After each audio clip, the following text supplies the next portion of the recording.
ചാവക്കാട് കല്ലു-ബ്ലാങ്ങാടുള്ള വീട്ടിൽ നിന്നും സ്വർണവും പണവും കവർന്ന സംഭവത്തിൽ പ്രതികൾ പിടിയിൽ.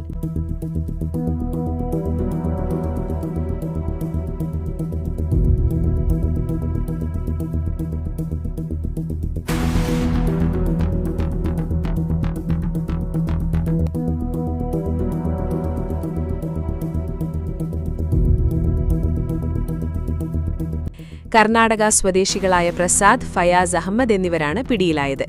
മറ്റൊരു മോഷണ കേസിൽ മാണ്ഡ്യ പോലീസാണ് ഇരുവരെയും പിടികൂടിയത്. തുടർന്ന് നടത്തിയ ചോദ്യം ചെയ്യലിൽ ചാവക്കാട് കവർച്ച നടത്തിയത് തങ്ങളാണെന്ന് ഇരുവരും സമ്മതിക്കുകയായിരുന്നു. തുടർന്ന് ഈ വിവരം മാണ്ഡ്യ പോലീസ് ചാവക്കാട് പോലീസിനെ അറിയിച്ചു. ഇതോടെ ചാവക്കാട് പോലീസ് പ്രതികളെ കസ്റ്റഡിയിലെടുക്കാൻ മൈസൂരിലേക്ക് തിരിച്ചിട്ടുണ്ട്.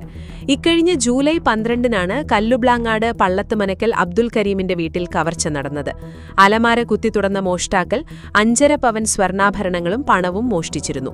അബ്ദുൽ കരീമും കുടുംബവും തൃശൂരിൽ ബന്ധുവിന്റെ വിവാഹ ചടങ്ങിൽ പങ്കെടുക്കാനായി പോയ സമയത്തായിരുന്നു മോഷണം.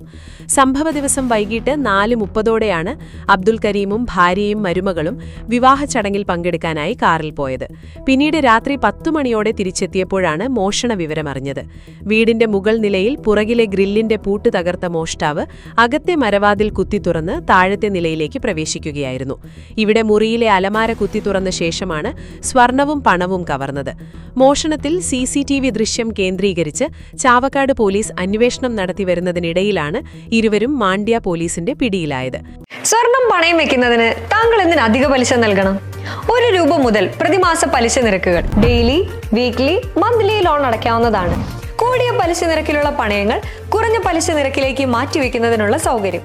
പ്രതിമാസ പലിശ അടയ്ക്കുന്നവർക്ക് വൻ ഇളവുകൾ. Alukkaran gold loan, Vadanappally, Orumanayur, Chavakkad, Guruvayur. ഗുരുവായൂർ മണ്ഡലത്തിലെ നാട്ടുവാർത്തകളുമായി സർക്കിൾ ലൈവ് ന്യൂസ്.